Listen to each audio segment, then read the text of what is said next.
Now to San Francisco, where the man accused of breaking into the home of House Speaker Nancy Pelosi entered a not guilty plea today. A court filing alleges that David DePape was on a, quote, suicide mission and had plans to target other politicians. KTVU's Christian Cafton live now in the city with the details. Christian.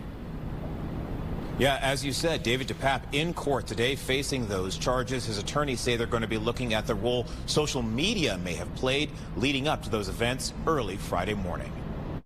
There's also been a lot of speculation regarding Mr. DePape's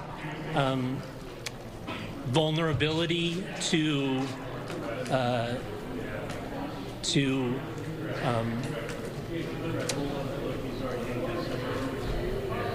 misinformation, and that's certainly something that we're going to look into, that we're going to delve into as his defense team.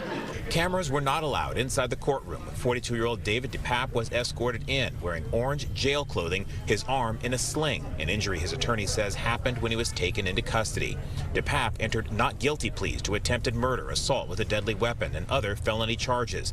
The district attorney has said that there's been a lot of misinformation already spreading about this case, and once again emphasized that she says this was a targeted attack, apparently with a political motivation.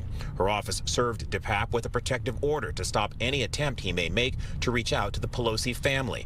The Pelosi family apparently also tried to view the proceedings using Zoom, but the judge said that those plans did not reach her desk in time.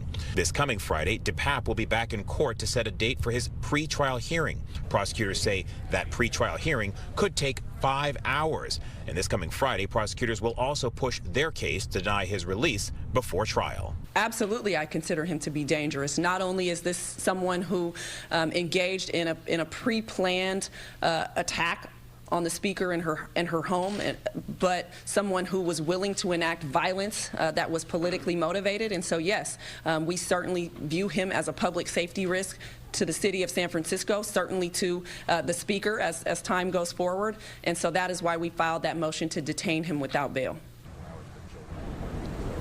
And federal authorities also have a hold on DePape, so even if he were to be released from San Francisco jails, he would be immediately turned over to federal authorities. San Francisco's DA says she's working closely with the U.S. attorney on how the state and federal prosecutions will proceed in a parallel fashion. She also said, due to the way the law works, that local cases are proceeding before the federal cases. Now, we have checked with the Department of Justice. No federal court dates have been announced at this time. Prosecutors also say DePape had other targets, including several prominent state and federal politicians and their families. Even, we're hearing, a local professor. We're live at the Hall of Justice in San Francisco. Christian Cafton, KTVU, Fox 2 News. All right, it is a story we will continue to follow. Christian, thank you.